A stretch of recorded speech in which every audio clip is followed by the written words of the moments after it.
आज बिल्कुल Lahore high court Multan bench में उम्मीदवारों के कागजात नामजदगियों को मुस्तरद करने के खिलाफ एपीलेट ट्रिब्यूनल जो कायम किए गए थे उनमें समाअत का सिलसिला जारी है और इलेक्शन एपीलेट ट्रिब्यूनल ने एक और फैसला इस हवाले से सुना दिया है। NA 175 से जुल्फ़कार दस्ती के कागजात नामजदगी को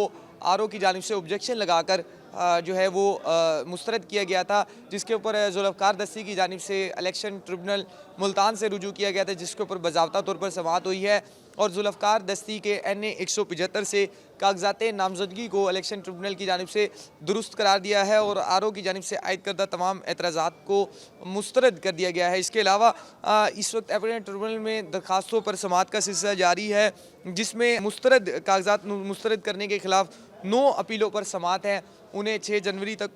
जो है वो मुकर्रर कर दिया है। इसके साथ साथ वाइस चेयरमैन पाकिस्तान तहरीक-ए-इंसाफ मखदूम शाह महमूद कुरैशी के कागजात नामजदगी, उनकी बेटी मेहरबानो और बेटे जैन कुरैशी के कागजात नामजदगी मुस्तरद होने के खिलाफ भी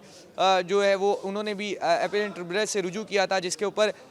समाअत हुई है और रजिस्ट्रार की जानिब से शाह महमूद कुरैशी और उनके ख़ानदान के कागजात नामजदगियों पर जो वो एतराज़ात आयद किए गए थे डॉक्यूमेंटेशन नामुकम्मल होने के ऊपर, उसके ऊपर अब जो है शाह महमूद कुरैशी की जानिब से और जैन कुरैशी की जानिब से, मेहरबानो कुरैशी की जानिब से वो तमाम जो एतराज़ात हैं उनको उनके हवाले से जो बाज़ाब्ता तौर पर जो डॉक्यूमेंट्स दरकार थे वो जमा करवा दिए गए हैं। जिसके बाद Lahore high court Multan bench election tribunal की जानिब से शाह महमूद कुरैशी, जैन कुरैशी, मेहरबानो कुरैशी के जो इलेक्शन ट्रिब्यूनल से रुजू करने के हवाले से अपील थी उसे दुरुस्त करार दिया है और इस हवाले से तमाम फ़रीक़ैन को नोटिस जो हैं वो 6 जनवरी के हवाले से जारी किए गए हैं और बाज़ाब्ता तौर पर शाह महमूद कुरैशी के केस के हवाले से 6 जनवरी को अब इलेक्शन ट्रिब्यूनल में समाअत होगी, जिसमें कागजात नामजदगी को RO की जानिब से मुस्तरद किया गया था, उसके हवाले से बाज़ाब्ता तौर पर समाअत होगी। जी।